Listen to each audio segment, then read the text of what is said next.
Assalamualaikum warahmatullahi wabarakatuh. Alhamdulillah wassalatu wassalamu ala rasulillah. Wabadu. Para pemirsa TV MUI dimanapun berada, alhamdulillah pada kesempatan kali ini kita berjumpa dan bersilaturahim, sekaligus kita bermudzakarah bersama, belajar pada acara Halaqah Majelis Ulama Indonesia.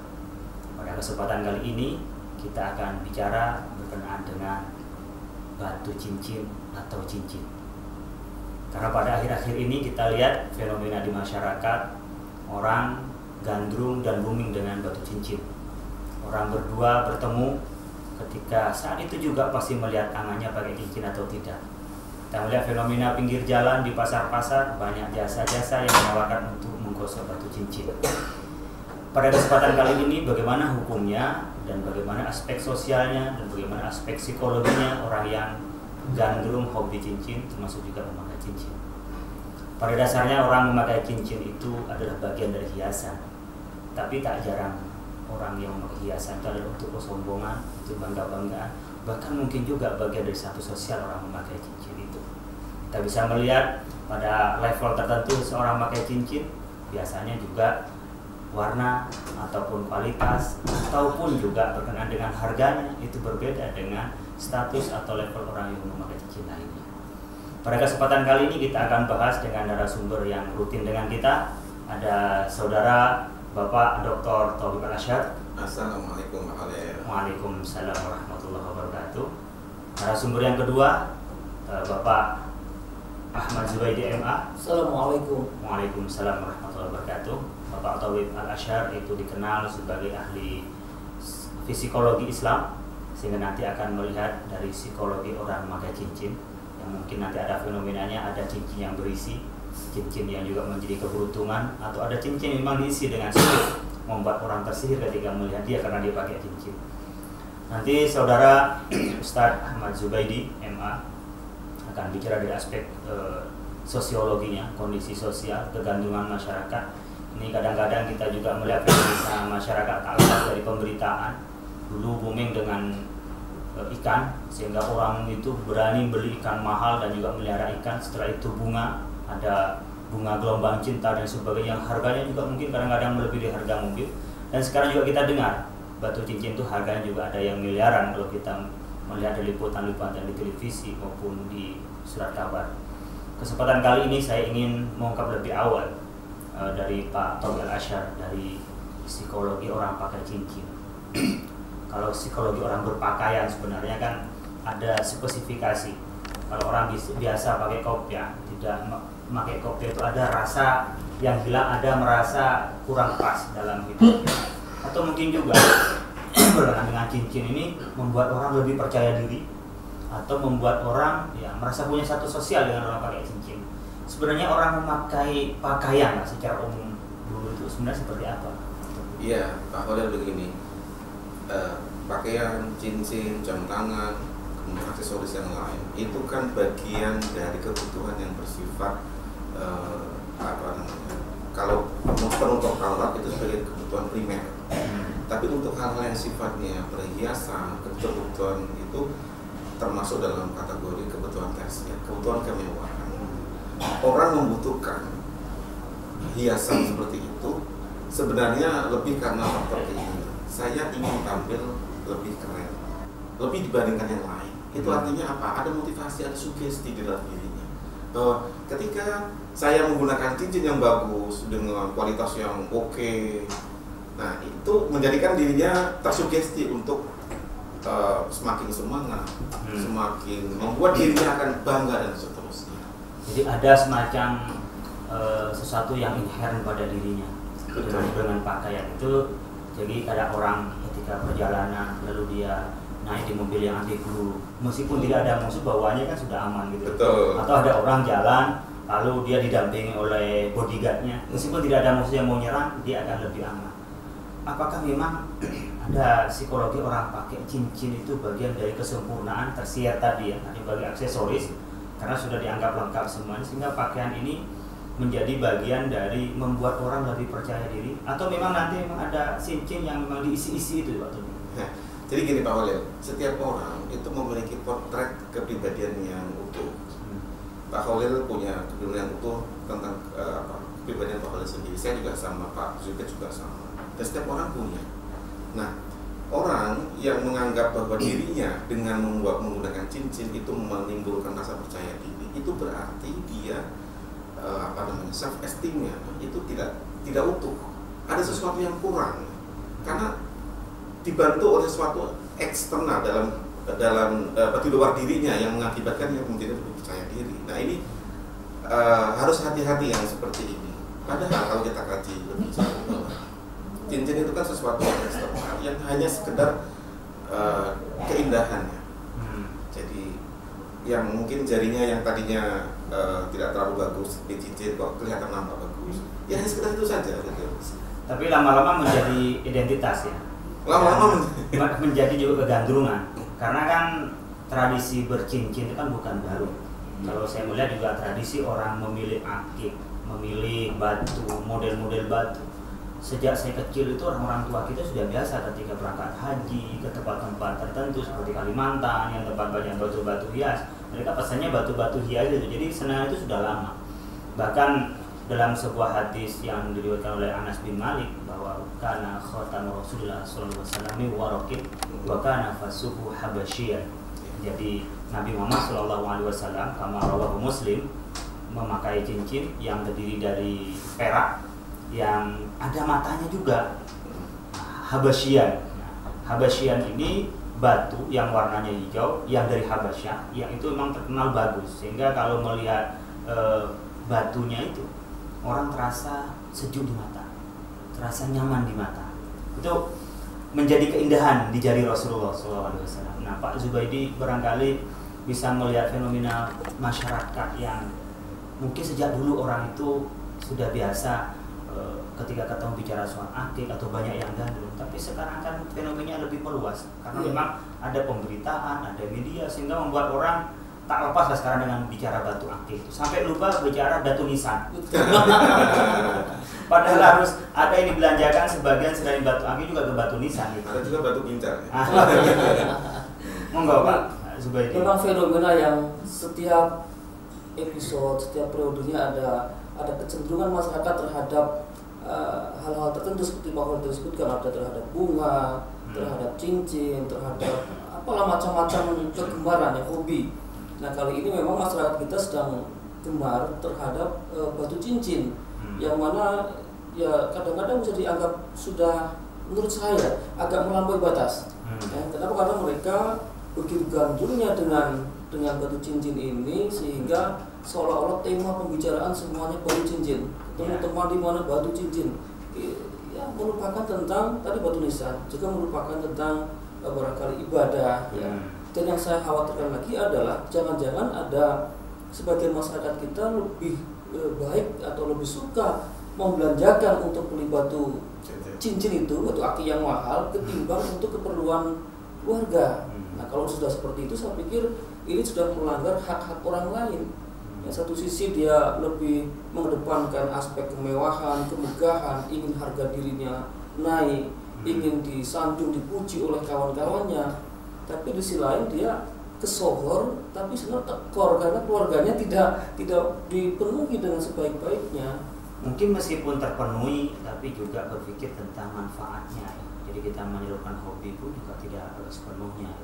Kalau Imam Asy-Syafi'i dalam kitab Al-Umnya itu ketika menjelaskan tentang hadis tadi, wakana fasuh habasyian tentang cincin Nabi memberikan batasan bahwa hukumnya mubah untuk menggunakan cincin. Tetapi jangan sampai menjadi sarfi wal khuyala. Jangan sampai ini menimbulkan keisrafan. Ya, ada sampai menimbulkan dia belanja berlebihan dan setelah memakainya itu bagian dari kesombongan. Wah, ketika pakai yang gede lalu dengan ya yang bagus lalu taruh begini gitu, pegangnya gini terus biar kelihatan kan gitu. Nah, ini aspek syariat. Iya, jadi menurut saya ada fenomena yang harus kita sikapi dari aspek akidah dan aspek syariat. Aspek akidah itu adalah kepercayaan terhadap batu itu, sehingga menganggap batu ini mempunyai kekuatan, mempunyai keberuntungan, mempunyai hoki dan lain sebagainya, sehingga percaya dengan batu ini. Jadi pede kalau pakai batu. Ini menurut saya aspek akidah jangan sampai tergelincir. Aspek syariat Jangan sampai kita karena hobi terhadap batu sebagai karya seni, dia sampai membelanjakan lebih daripada yang sewajarnya. Meskipun dia punya uang untuk keluarganya ada, tapi beli batu melebihi umpamanya 1 miliar. Saya pikir ini baru batu tangannya, tidak membeli batu nisan, tidak disumbangkan kepada kepentingan sosial. Juga al-khuyala adalah kepentingan sombong-sombongan seperti ini. Nah, Pak Tobik mungkin bisa menggambarkan fenomena masyarakat yang bangga dengan pakaian. Ini kan bagian dari lifestyle juga sebenarnya. Lifestyle ini. Dan ini bagian dari kesempurnaan orang berpakaian.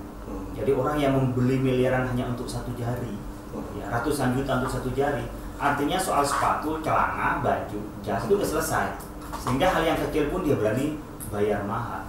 Nah, psikologi lifestyle orang kepada batu ini, atau karena terprovokasi mungkin oleh media, sebenarnya psikologi kayaknya di kita mudah diombang-ambing dengan pemberitaan, Pak. Menarik, saya pernah membaca satu artikel yang judulnya itu Financial Psychology, psikologi keuangan. Di situ membahas tentang fenomena batu akik yang mempengaruhi terkait dengan faktor ekonomi. Dan menurut penulis artikel itu mengatakan bahwa masyarakat kita sedang mengalami proses pembodohan secara masif, karena di situ batu akik itu bukan hanya sekedar nilai intrinsiknya, tapi juga ada faktor eksternal, sebuah keyakinan tentang satu kekuatan-kekuatan tertentu. Kemudian ada suatu anggapan-anggapan atau persepsi yang dianggap mewah atau dianggap bisa menyebabkan dirinya percaya diri yang lebih. Padahal percaya diri kan tidak harus dari faktor eksternal. Bagaimana kalau orang yang percaya diri dengan batu akik terus dia harus tampil dan dia ketinggalan batu akiknya? Kan repot ini urusannya. Jadi batu akik menjadi kunci akhirnya ya. Karena menjadi tren orang, sehingga dia kebawa oleh persepsi orang. Awalnya mungkin orang tidak suka dengan batu akik, tidak suka untuk yang memakai cincin, tapi karena boomingnya seperti dia ikut. Tapi saya melihat satu perbedaan fenomena ya. Kalau fenomena dulu orang yang punya batu akik itu memang kesannya mistik, kesannya kepada kekuatan gaib. Tapi yang saya perhatikan sekarang kelihatannya lebih kepada aksesoris. Nah, jadi seandainya masyarakat ya komitmen pada aksesoris ini, meyakini bahwa itu hanya bagian dari aksesoris dan mereka melakukan itu tidak sampai mengganggu kepentingan keluarganya, tidak mengganggu kepentingan untuk beramal soleh dan lain sebagainya, saya kira itu dalam batasan yang wajar ya. Tapi kalau sampai dan mengganggu keluarga, mengganggu dia beramal soleh, nah tentu ini yang perlu dipertanyakan ya, karena dia lebih mengutamakan aksesoris ketimbang amal soleh. Ya, berlebihan apapun itu tidak boleh. Ya. Pakaian, mau hiasan itu berlebihan itu tidak boleh. Minum, makan pun berlebihan tidak boleh kan. Nah, oleh karena itu kita menyikapi sebenarnya dari soal kita menggunakan akik. Jadi kalau akik sebenarnya kan sudah ada sejak zaman Nabi. Jadi akik itu kan menunjukkan bahwa ini batu yang berasal dari Yaman. Akik itu ahmar warnanya, akik itu merah. Karena ada merah delima itu kan yang mahal. Nah, ini yang menjadi orang-orang tertentu yang beli merah delima itu. Karena orang menyebutnya akik gitu. Jadi berasal dari Yaman itu. Nah, sekarang kan dikembangkan pokoknya batu hias atau batu mulia, batu yang dipakai untuk hiasan tangan atau kadang-kadang di bandol atau di beberapa tempat yang dipakai sebagai hiasan itu dianggap dengan batu akik, batu mulia ini. Nah, pergeseran dari kata-kata batu ini ya, dan sekarang orang menjadi gemar batu. Kadang-kadang di sana sampai jadi ribut tuh di Aceh, ada rebutan seperti itu. Giok. Sehingga orang lupa tentang fungsi hiasan itu sendiri kan. Orang berhias kan setelah sempurna semua baru dihiasin. Kayak rumah kita hiasin, setelah rumah itu rapi baru ditambah aksesoris. Kalau rumah tidak rapi ditambah aksesoris, pikir tidak akan bagus. Nah, kadang-kadang orang mendahulukan yang sifatnya hiasan tapi meninggalkan yang pokok. Itu psikologi seperti itu, psikologi apa sebenarnya? Jadi awalnya begini, ada satu hadis Nabi mungkin ya, man ahabba syai'an fahuwa abdu. Barang siapa yang berlebihan dalam mencintai sesuatu, itu dia sebagai budaknya, apa yang diinginkan dituruti. Jadi wah, ada batu akik yang bagus, beli. Di sana lagi ada bagus lagi, beli lagi. Ini kan sebenarnya orang yang mencintai berlebihan itu sebagai budaknya dari batu akik itu sendiri. Sebenarnya kadar cinta kita terhadap sesuatu itu kan harusnya ada batas yang normal. Kecuali kalau kita mencintai kepada Allah, itu nggak ada batasnya. Semakin tinggi cinta kita kepada Allah, maka terekspresi dalam sikap dan perilaku kita. Tapi kalau kita mencintai sesuatu yang sifatnya itu tidak abadi, yang bersifat material, maka akan merusak diri kita. Wajar-wajar saja, sama dengan kita membenci orang. Ketika kita membenci, janganlah terlalu berlebihan. Nanti akan kena semacam karma. Ya, kalau kata Arab itu habibaka hunama masa ayakuna aduwama. Jadi cintailah sesuatu itu atau musuhilah seseorang itu sekedarnya saja. Khawatir yang dulu dicintai itu menjadi musuh bagi kita, dan yang dicintai oleh kita itu menjadi musuh. Tapi ada cermin nggak orang mencintai sesuatu itu karena ada kesamaan. Tidak ada kekhawatiran sekarang ini orang ini kok cinta batu ya? Kok berlebihan cinta batu? Jangan kita udah kepala batu gitu. Dan sudah membatu gitu loh. Jadi kan biasanya chemistry dalam bahasa itu ya, ada kecocokan itu kan karena ada kesesuaian. Orang berteman dengan seseorang itu pasti ada kecocokan di dalamnya. Tidak mungkin orang berteman dengan seseorang tidak ada kecocokan. Disebutnya man tahallaqa bi halatin lam yakhlu hadirahu minha. Orang yang bergaul dengan seseorang, berteman dengan seseorang itu pasti ada kecocokan di dalamnya. Nah, ketika orang senang pada batu, dan sekarang ini menjadi fenomena sosial di seluruh tanah air ini, semua kayaknya tidak ada yang tidak membicarakan batu kan ya.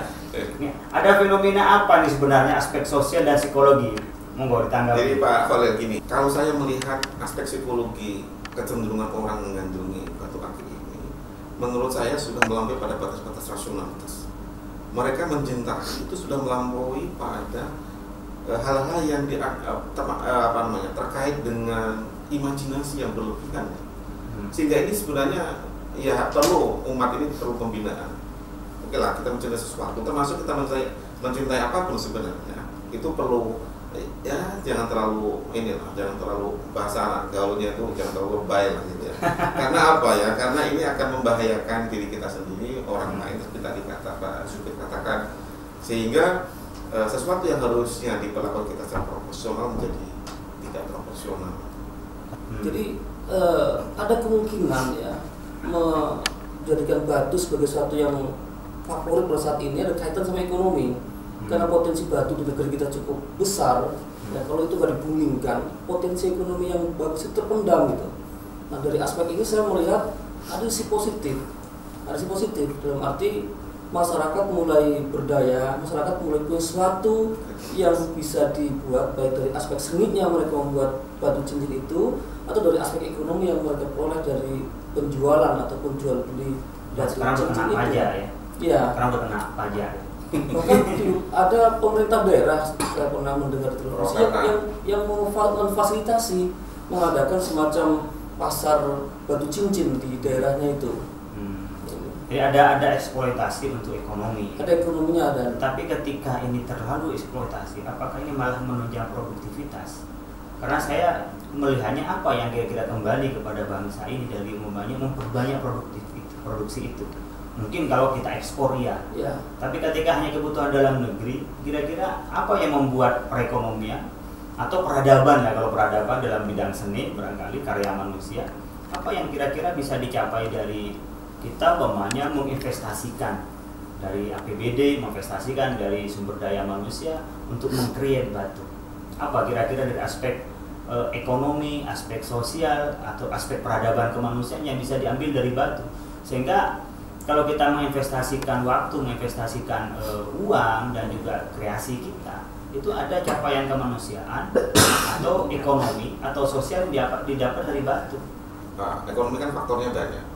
Jadi bukan hanya murni terhadap peredaran masalah ini, ada juga suatu kayak semacam gerakan membangun suatu opini tentang bagaimana orang itu bisa menyukai terhadap batu akik. Itu kan artinya bukan faktor murni dari itu, tapi ada satu persepsi yang dibangun sehingga orang itu menjadi suka. Dan kalau kaitannya dengan faktor peradaban, saya kira kalau ingin kita bicara seni, mari kita kesenian melalui batu akik itu juga kita kembangkan secara pendekatan seni gitu, bukan hanya faktor kesukaan atau faktor kecintaan yang tidak proporsional. Jadi ada pembinaan kepada masyarakat menyikapi batu itu secara proporsional. Sebenarnya orang menyukai hobi atau suka terhadap satu benda, bagaimana cara kita menyikapinya dan bagaimana ini menjadi sumber inspiratif ya kepada kita sehingga kita bisa menunjang produktivitas kita. Tapi ketika kita terpaku seharian orang gosok batu, sampai lupa sholat, lupa untuk ke keluarganya. Kan ada kalau sekarang di media sosial itu, waduh suami saya nggak pulang-pulang gara-gara batu giok ke bawahnya, nggak pulang-pulang gara-gara cari batu. Ini fenomena kegilaan sebenarnya, fenomena kegilaan dari kita di dalam mengontrol untuk melakukan sesuatu yang ada pada perasaan kita.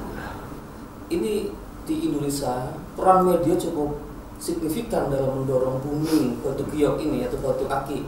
Andai kata peran media tidak besar, saya kira perkembangan batu akik ya seperti dulu lah, hanya dimiliki oleh orang per orang saja yang memang punya hobi atau punya tujuan-tujuan lain gitu. Tapi memang fenomena yang belakangan ini sepertinya di-create ya, dan diciptakan kayak dibikin booming karena ada orang berkepentingan. Saya melihatnya seperti itu. Jadi arahnya kepada ada orang yang ada kepentingan bisnis, betul, ada kepentingan orang untuk di situ dia bisa meraup uang gitu. Betul. Tapi kan kalau kita melihat pada sebagian fenomena di akar rumput atau memang orang yang punya hobi koleksi dulu, jadi ada macam-macam batu. Kalau kita melihat secara ilmiah, kalau memang ada macam-macamnya, ada magnetnya, ada semacam itu ya, sehingga ada gerak yang mirip dengan kita. Nah, ada juga yang diisi. Batu yang diisi sihir, batu yang diisi dengan jin juga. Ada batu tanpa diisi memang diyakini ia membuat kita lebih percaya diri ya, atau memang punya keyakinan batu ini membawa keberuntungan, orang melihat kita bisa orang suka, atasan kita bisa senang pada kita gitu. Nah, fenomena orang memasukkan ke dalam benda itu fenomena apa? Pergeseran melemahnya rasionalitas. Orang meyakini sesuatu benda terhadap yang memiliki suatu kekuatan selain kekuatan Allah. Ini menurut saya perlu dididik. Dan ini jangan dibiarkan lama-lama. Karena apa? Meyakini sesuatu yang di luar kekuatan yang hakiki, ini menjadikan orang berpikir semakin tidak tertata, tidak rasional dan tidak logis. Tapi saya punya keyakinan ke depan, semakin tinggi tingkat pendidikan seseorang, maka semakin wajar dia menyikapi terhadap batu akik itu. Semakin rendah cara pandang dia menggunakan perspektif rasionalitas, maka semakin tinggi keyakinan itu terhadap sesuatu yang dianggap itu mulia atau berlebih gitu. Ya mungkin sama dengan keyakinan kaum pagan dulu. Ada animisme sehingga orang percaya kepada makhluk halus, percaya pada kekuatan-kekuatan yang mungkin mengitari kita. Bisa juga dari pohon, bisa juga dari batu. Itu kan sebenarnya karena proses rasionalisasi yang tidak lengkap, rasionalisasi yang kurang utuh dalam seseorang, sehingga orang percaya kepada hal-hal yang irasional karena rasionalnya tidak berjalan dengan baik. Kondisi sosial yang bisa merubah ini, apakah ada peran umpamanya media sosial, media massa, lalu interaksi sosial yang sekarang lebih mudah lah, bisa dengan telepon, bisa dengan beberapa media lainnya. Kalau saya pertama, cara pandangnya tidak sedalam Pak Khalil mengenai fenomena cincin ini yang dianggap sebagai kekuatan dan itu sudah pasti syirik ya. Saya melihatnya antara cincin kita samakan dengan jas. Pak Khalil namanya ketika tampil tidak menggunakan jas, itu saat merasa kurang pede. Ketika pakai jas, kepedeannya luar biasa meningkat. Itu kan nggak masuk akal. Orang pakai dasi, ya ada orang yang ketika nggak pakai dasi merasa kurang pede. Begitu pakai dia pede. Nah, apakah ini syirik yang seperti itu? Sama juga dengan cincin. Mungkin ada orang yang biasa pakai cincin, ketika nggak pakai seperti sesuatu yang hilang misalnya. Ini batasannya menurut saya perlu berikan satu batasan yang tegas supaya orang juga tidak bimbang dan bingung kapan dia bisa pakai cincin dan kapan orang tidak mengenakan cincin. Mungkin sederhananya begini Pak Zubair, ada orang yang menggunakan cincin hanya sekedar sebagai sugesti saja. Ya. Ada yang meyakini memiliki suatu kekuatan yang ada di dalam cincin itu sehingga mengakibatkan dirinya terpacu untuk lebih yakin. Itu kan ada dua hal yang berbeda. Ada satu aspek keyakinan, belief system, menyangkut sistem keyakinan. Ada yang menyangkut hanya psychology system. Jadi hanya sugesti saja, menjadikan udahlah biasa aja kok. Sama dengan ketika kita seseorang anak muda yang memiliki kekasih, ketika bertemu dengan seorang kekasihnya menjadi tersugesti untuk menjadi lebih baik. Ya. Mungkin sama dengan kita pakaian lah, di acara-acara resmi yang sifatnya kenegaraan kita pakai sarung. Mungkin bagi orang yang biasa pakai celana menjadi nggak nyaman. Begitu juga kita pakai celana masuk ke kalangan pesantren yang biasa pakai sarung menjadi tidak nyaman. Saya pikir kalau fenomena itu seperti hanya saya pakai jas, lalu Pak Zubaidi pakai baju koko pada acara-acara pengajian, acara-acara keagamaan, itu kan bagian dari yang sifatnya rasional, sifatnya berkenaan dengan lifestyle. Tapi ketika masuk tadi belief system pada itikad, pada keyakinan, keimanan yang menganggap ada kekuatan selain kekuatan Allah, nah itu mungkin yang dilarang oleh kita, kegelinciran di dalam akidah. Kenapa? Dia meyakini sesuatu yang tidak bisa memberi manfaat, tetapi dianggap mempunyai kekuatan yang besar. Nah itu berkenaan dengan akidah. Tapi yang berikutnya yang perlu kita waspadai, ya tentunya berkenaan dengan pola menyikapi hobi. Jangan berlebihan, jangan juga sampai sombong-sombongan, mungkin sampai itu. Mungkin masing-masing bisa memberi akhir statementnya. Ya, saya melihat bahwa untuk menyikapi terhadap fenomena kegantungan terhadap cincin ini hanya dua hal yang bisa kita lakukan. Yang pertama adalah sejauh mana kebutuhan kita, butuh apa enggak. Yang ketiga, kalau kita punya, yang kedua, kalau kita punya keinginan, ya ingin yang wajar saja. Kita harus bedakan antara kebutuhan dengan keinginan. Jangan sampai keinginan yang tak terbatas itu mengakibatkan kebutuhan yang harusnya kita penuhi menjadi tidak sempurna. Ya saya kira juga sepakat dengan Pak Tobib bahwa ya pada intinya kegandrungan terhadap cincin itu ya fenomena yang ya saya pikir biarkan saja, tetapi masyarakat juga tadi harus bisa kontrol. Orang yang nggak terbiasa pakai cincin ya sudahlah, jangan kemudian ikut-ikutan maksa-maksain gitu, sudah nggak pantas dipaksa-paksain juga gitu. Nah, tapi kalau memang dia dari awal sudah senang sama cincin karena aspek aksesoris, aspek hiasan semata, saya kira itu tidak boleh dilarang gitu, karena memang tadi landasan syar'inya juga ada, baginda Rasul mengenakan cincin dan para sahabat juga demikian gitu. Saudara, para pemirsa TVMI dimanapun berada, di akhir segmen ini saya ingin menyampaikan bahwa hidup tanpa cinta mungkin kita terasa hampa. Demikian juga hidup tanpa hobi, tak ada sesuatu yang bisa kita kejar sampai bertubi-tubi. Tetapi kita harus menyikapi cinta dan hobi itu sewajarnya. Pada saat ini orang gandrung dan hobi dengan batu cincin, maka gunakanlah dan sikapilah hobi itu bagian dari memotivasi untuk hidup lebih berdaya. Tapi jangan sampai ketika kita memakai cincin itu, cincin mempunyai kekuatan yang lebih, cincin yang mempunyai kekuatan yang bisa memberi keberuntungan atau kekayaan atau kekuatan selain kekuatan Allah. Itu bagian dari kegelinciran kita di dalam berakidah. Demikian juga ketika kita memakai cincin, jangan sampai kita juga memakai cincin itu karena sombong-sombongan dengan harga yang mahal atau dengan model yang bagus sehingga kita sombong kepada orang lain. Di samping itu juga ketika kita hobi kepada cincin, belilah, belanjalah dengan sewajarnya sesuai dengan kemampuan kita dan sewajarnya menurut tradisi kita.